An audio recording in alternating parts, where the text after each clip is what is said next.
very first day of elementary school in Canada, I couldn't speak a lick of English. I couldn't speak English, and I was trying to play soccer with the kids on the field. So I picked up the ball with my hand. These other kids were yelling out penalty. In kindergarten, kids in Thailand start learning a little bit of English, but I never heard the word penalty before. So when I went home to my parents, I asked them, what does Penlong tea mean? So cute. And so they thought, what kind of tea are you talking about? Because my parents are fluent in English. What kind of tea is he talking about? And even to this day, my mom still jokes about this. So she's like, have you ever found out what Penlong tea is? I'm just like, no, I haven't. What's up, everyone? Welcome to the NG 英文 Show. My name is John Drummond, or Yang Haoen. Hi, 大家好，欢迎回到 NG 英文，我是 Stephanie。今天的来宾是 Chris Wayne， 他是我一位非常要好的朋友，他是一位创业家以及创办人。那接下来就让我们来欢迎 Chris。I'm joined today by the man, the myth, the legend, Mr. Chris Wong. Chris is a founder. He is a serial entrepreneur. He is an OG in so many different spaces and so much more. So everyone, please welcome Chris. Hi, nice to meet everyone. Boom. What's up, my man? Dude, thank you for joining us today on the NG 英文 Show. It's so cool because I'm a baby watch guy, and you came in and you appreciated my watch, and I appreciate that. Oh, that's no, I still can't take my eyes off it. The shiny metal. I feel like one of those magpies or something. I want to just take it away from me. I love it, my man. Well, thank you for joining us today. You've got some wisdom to share. You've been all over the world, living, I believe, in Canada, in the U.S., back in Taiwan now. And I can't wait to share some of your story. So do you mind giving our audience here on NG 英文 a little high level? Who is the man, the myth, the legend? To put it in very easy ways, I grew up in overseas. I grew up especially on the west coast of North America, specifically in Vancouver, Canada. And then I did my college at UCLA, and that was in California. And afterwards, after doing college, I did a lot of different companies. I was involved with, everything from digital marketing to the food business and even the music business as well. But coming back into Taiwan, I started to dive into more industries and slowly, getting into different aspects of life too. I can't wait to kind of share a little bit about that because, a lot of our audience here is thinking about career transitioning, maybe thinking about starting their own company, and maybe some wisdom along the way. And so I'd love to start, if we could, with what you're up to now. You are the founder now of a marketing company, so maybe let's start there. What was the origin story of all that? So the origin story about my digital marketing company was right before COVID started. I wanted to look for additional revenue streams. I wanted to find something of my own in Taiwan. And at that time, my significant other, she was looking for different projects that she could do to transition and to get out of just, being a content creator herself. So we explored some concepts and we tried a couple of different POCs to see what actually could fit for her. POC. Ooh, that's going to be a good one for later. Yeah. And after the POC worked out pretty well, we started leveraging her connections. We actually created our own company. And so from everything we do now, we do B2C, we do B2B, even B2B2C. Oh, wow. Okay, let's pause here for a second because, as you know, this is a little bit of a language exchange for our show here. First of all, POC right there. Wonderful. Proof of concept. Yes, is that for you right there? Great phrase and terminology to know in the business space. Proof of concept. Coming up with, what is our business? What can we do? How can we do it? And, maybe what's our SOP for how to do it? Standard operating procedure. Second thing I think we should take away real quick is you guys have probably heard of B2B, business to business, B2C, business to customer or client. And now, guys, new one, B2B to C, business to business to customer. Yes. Yeah. And so that's what you guys are focusing on with your digital agencies, your digital marketing company. Yeah. Oh, close enough. we don't want to call you an agency. Well, everything, we talked a little bit, we do a lot of different aspects of anything to do with marketing, especially with the digital age, with Instagram, TikTok, Google, Facebook. Different sorts of platforms. There are different ways for people to consume content, and additionally that means different ways to advertise. So that's why people are saying, oh, why are you so spread out with B2C, B2B, and B2B2C? It's because there's just so many different ways we can actually implement our sales strategies and help people actually create meaningful campaigns. Yeah, I love it. Chris 是在加拿大的温哥华长大的，那后来大学的时候才到了美国加州 LA 读书。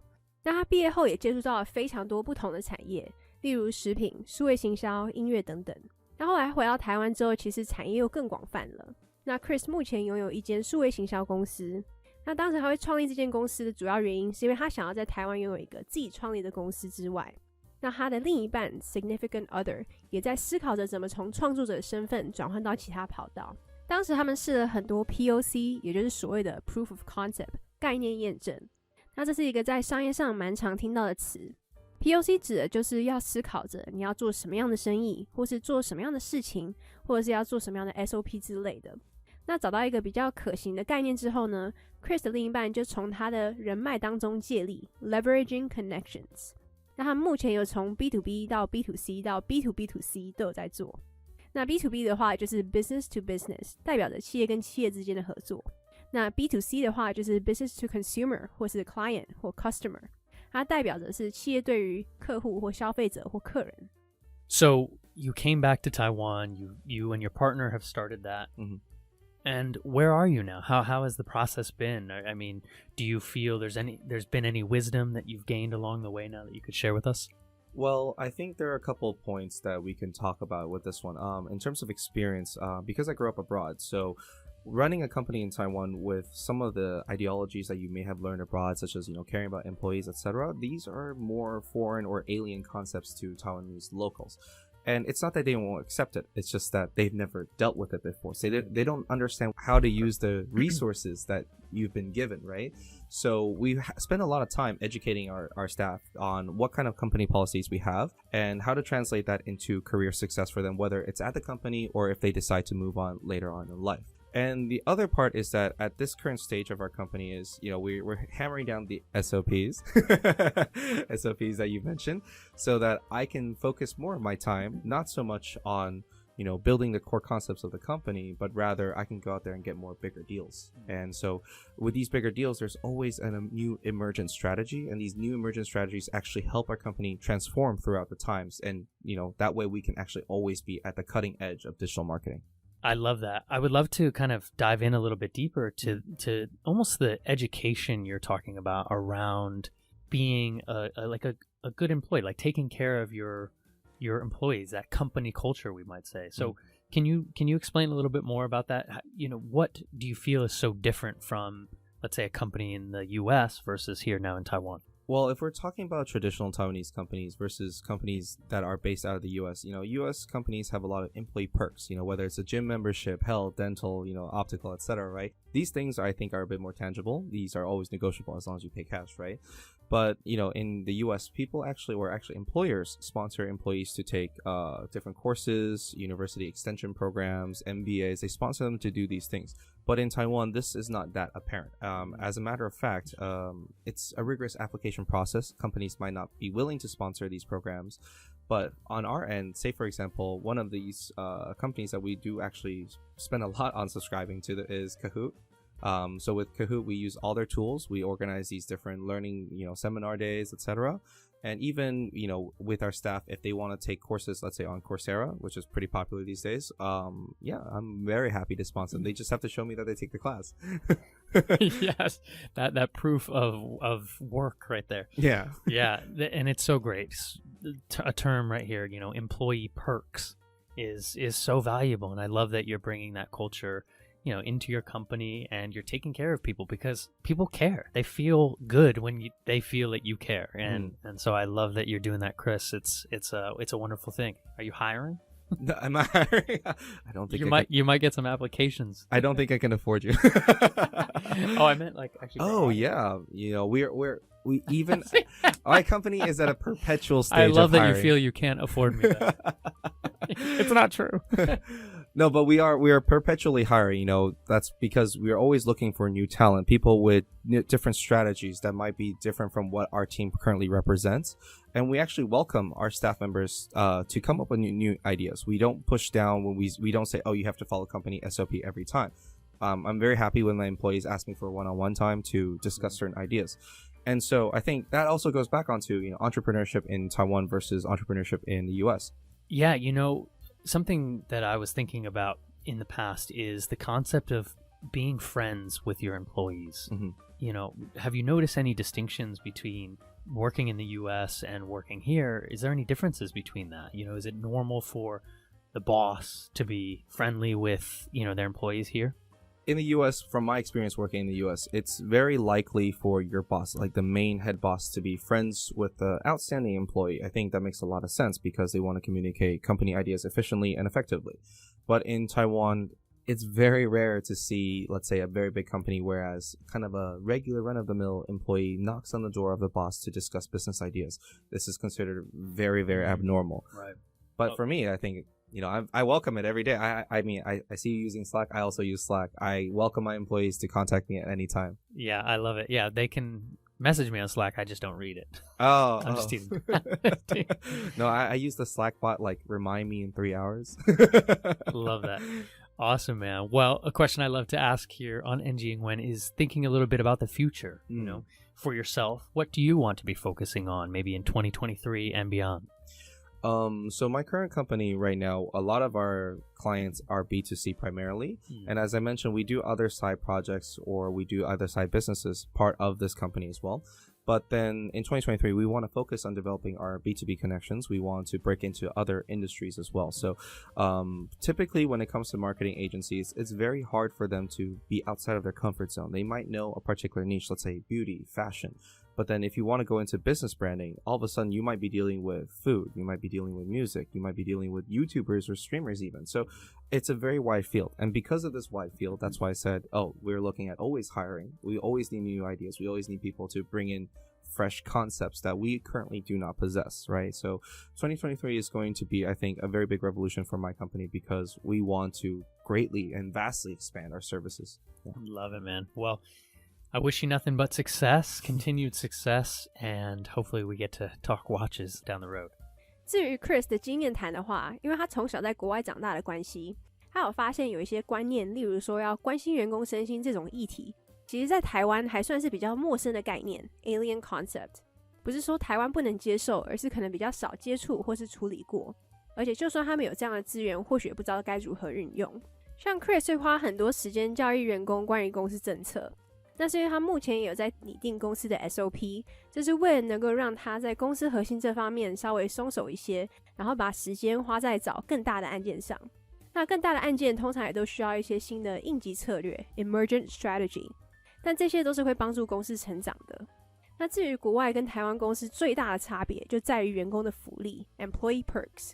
那在国外通常都会有什么健身房会员啊，或是看牙、看眼睛等等这种福利，那这些都是有形 tangible 的，但其实也有公司会赞助员工去学习课程，或是甚至是硕士的学费等等，但这个在台湾就比较少见。那像 Chris 的公司，他们只要是想要上课的员工，基本上只要提供给他们证明，他们都非常愿意去赞助这个费用。那 Chris 的公司目前有在真人，他们叫 Scarlett， 那因为他们希望有一些不同想法的人加入，所以以他们公司文化来说，他们希望是一个跳脱框架思考的人。那另外一个他发现很明显的差异就是员工跟老板之间的友谊，因为其实像在国外还蛮常看到可能只有员工跟老板的关系蛮不错的，但这个就是因为他们可能讨论起一些公司也会比较直接一点，但反过来如果看台湾的话，其实这种关系是比较少见的。那 Chris 他就是采用比较国外的方式，所以他非常欢迎他的员工随时找他。那他对于2023年他的期望就是可以扩张 expand 他们目前的服务，因为行销公司其实很常遇到问题，就是他们很难跨越不同领域，像他们可能一直以来都是做美妆、音乐之类的公司，如果要他们可能跳到传统比较生意推广这方面的话，那可能会有一些难度。Do you mind if we switch gears a little bit to kind of the story of you and your world travels and Taiwan? Absolutely. And language, as you know, as we do love to talk about language here. So I was hoping we could start with a little bit of language. You were born in Taiwan. Yes. And then you immigrated to Canada first, and then the U.S. happened for universities. Yes. Right? Yeah. Awesome. So can you take us through a little bit, maybe high level? What's the language been like in your family? When did you really feel comfortable maybe using English? When did it all develop? Oh, wow. I've got stories about this. So Please. Because it's plural, so I don't want to take too much of your time. I very, very, well, I wouldn't say fondly, but it's been ingrained in my image. My very first day of elementary school in Canada, I couldn't speak a lick of English. That's a good little fun word right there. A lick of something. Can't do a lick of it. Oh, yeah. And I remember this because I couldn't speak English and I was trying to play soccer with the kids on the field. And at that time, when you're in grade 1, you don't necessarily know what soccer is. So I picked up the ball with my hands. These other kids were yelling out penalty. So at that time, in kindergarten, kids in Taiwan start learning a little bit of English, but I've never heard the word penalty before. So when I went home to my parents, I asked them, what does Penlong tea means? That's just a very funny story. Oh my gosh, yeah. That's so cute. And so they thought, what kind of tea are you talking about? Because my parents are fluent in English, and well, not necessarily like how I am right now, but they can converse. So they're like, what kind of tea is he talking about? And even to this day, my mom still jokes about this. So it's like, have you ever found out what Penlong tea is? I'm just like, no, I haven't. Penlong tea. Oh my god. Yeah. Chris, that's But so then pure. We did ESL at the elementary school, and I think by second grade I was starting to become very, very fluent in English, and it was very quick. I never noticed the transition because as a child, when you're immersed in such an environment, you don't really notice how you're picking these up, right? And that's how I was able to transition my English from just ESL to actually becoming closer to native efficiency. In fact, I think my English is far better than my Chinese right now, and because we're on a language channel right now, so. People ask me Penlong why. tea. People ask me why I know how to speak Chinese because I've been immersed over there. I don't sound like I know Chinese. My parents have a very, very strict rule at home. I'm not allowed to speak English. So yeah, my mom, even though she'll understand what I'm saying, she'll be like, 听不懂, 听不懂. Love it. That's what I say every day too. But I might mean it. Yeah, and I think that's a great rule. I've had a lot of my Taiwanese friends who've lived abroad. Their parents still want to make sure that, they're brought up with Mandarin as almost equally with English. Yes. And so at home, they're like, no, hey, listen, like we only speak Chinese at home. You're going to get all the English exposure you need through your friends. And I love that your parents actually do speak English too. Yes. Yeah. So they know the distinction. And so would you say you almost had to, though, relearn Chinese? I know you maybe spoke it at home, but when you came back to Taiwan, did you feel like you were a little bit like a fish out of water? Okay, so I remember how I said I got stories, right? So Plural. One of the stories, again, very, not necessarily fondly, but definitely ingrained in my childhood is every Friday I had to attend Chinese school. Ah, the dreaded Chinese school, yes. It was 2 hours. From 5 to 7 p.m. on Friday. And all my friends were going out to have fun, play dates, and I was stuck at some Chinese school learning bapa mufa and how to write.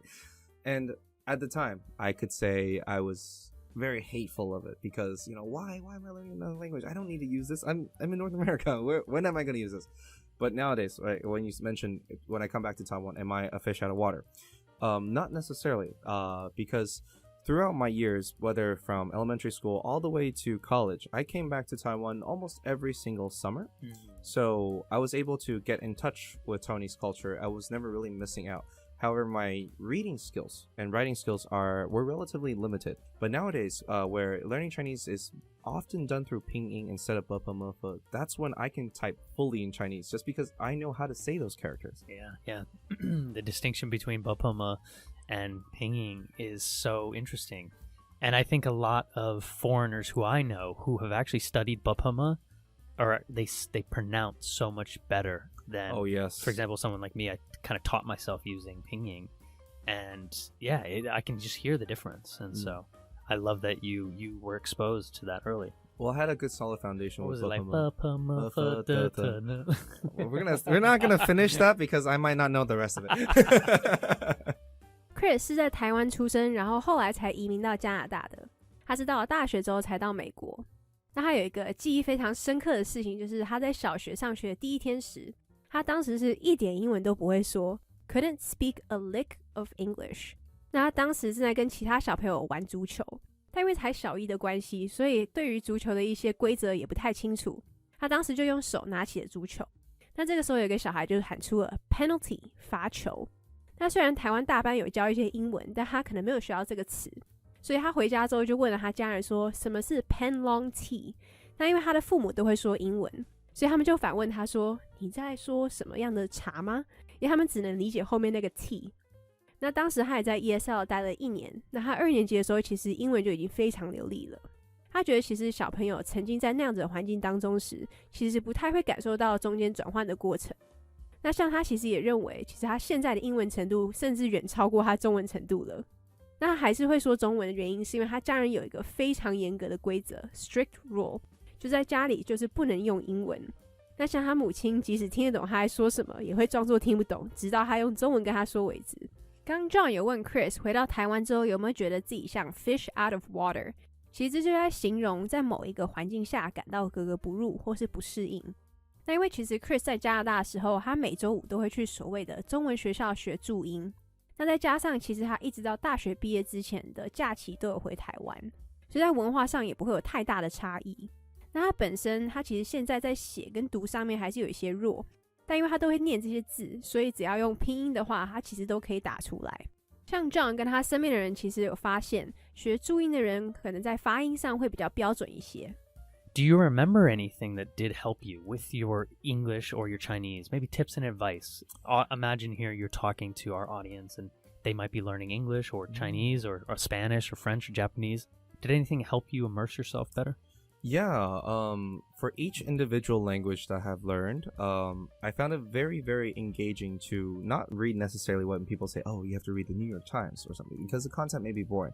Go read some kid-like comics. I finally remember, one of the reasons I was able to pick up English so fast when I was in Canada was I was reading a book/comic series called Captain Underpants. I love Captain Underpants. I mean, Yes. he's on Netflix now too, right? What? He's on Netflix. Oh, I did not know. Oh, no, don't tell me that. Oh, my productivity just went off the... Oh, I burned through hours of that content. No. But it was nostalgia, and as a kid, when the content's funny, it becomes very, very easy for you to learn. And I actually transitioned that same concept, or my parents were very supportive of me in that concept, whereas back in my teenage years, it was very, very difficult to procure anime or manga very quickly. And I couldn't read Japanese at that time. So my parents, what they would do is buy Taiwanese versions of those Japanese anime or manga and bring it back to me in Vancouver. And so I would learn Chinese very quickly because it's content I liked, and I would actually know what the content was talking about. So, I can pick up certain words very, very quickly. And that's practical use. Super practical. Yeah, so essentially you're saying there, you had already read it, let's say in English. Yes. They gave it to you in Chinese. Mm-hmm. And so you knew the storyline and everything. And now you're getting all that new vocabulary. Yes, precisely. Oh, that's great. Yeah, that's super actionable. Yeah, so listening, if you already love a series in your target language, find that, so many incredible series are translated in all languages. So love that. Great advice. Awesome, Chris. Well, unfortunately, we're coming to the end of the show here. I've really enjoyed the story about the Penlong tea. That is really, really pure. And I hope it didn't hurt you along the way, kind of remembering that story. But... Oh no, it never hurt me. This is the first time I've ever told anybody outside my family about this. So wow, this is kind of like my big reveal.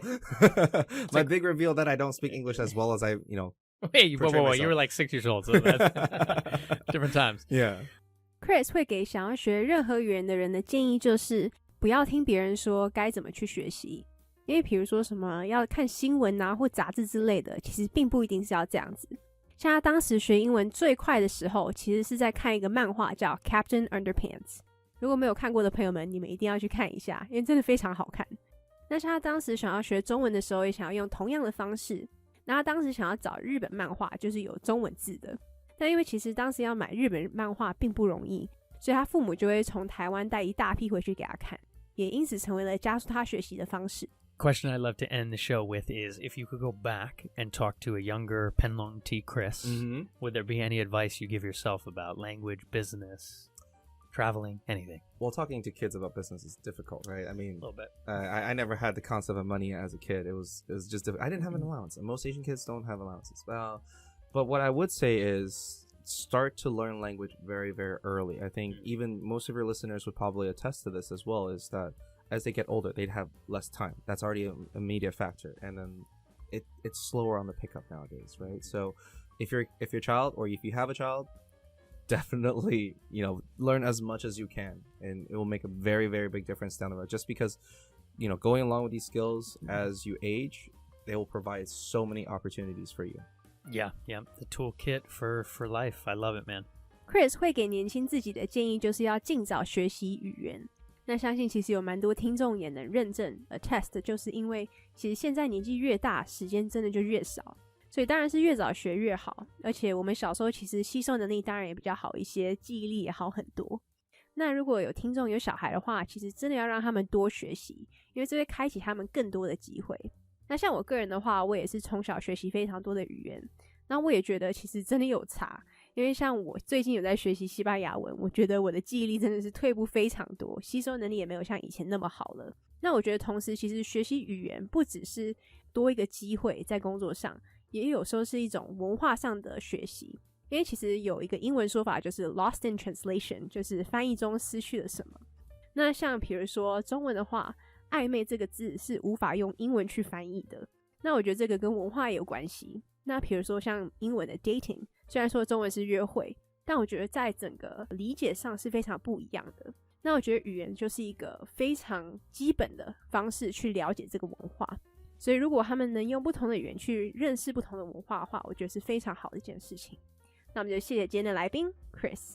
Awesome. Well, where can people find your company? Where can they find you? Maybe online, LinkedIn, anything?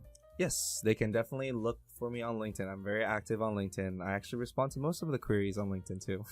Love it. It's just Chris Wang. Chris Wang is a very common name, so maybe you have a... Chris Wang, who works for Scarlet International. There we go. Chris Wang at Scarlet International. All right, Chris. Well, thank you for joining us on the NG English show, and we'll talk to you next time. Thank you. All right, everyone. Thank you for joining our show today. I appreciate all the support. Don't forget to like, subscribe, and follow along wherever you can find Chris or myself on the World Wide Web. We'll talk to you next time. Peace. All right. Well, that is our NG Ingwen show for today. We hope everyone enjoyed listening to that. You can connect with us on Facebook, Instagram, YouTube, and now Spotify. You can search NG Ingwen, or you can search on IG, NG English ICRT. And don't forget to tune in every Wednesday morning from 6:30 to 7 and Wednesday night from 9 to 9:30. We'll catch you on the next episode. Bye-bye.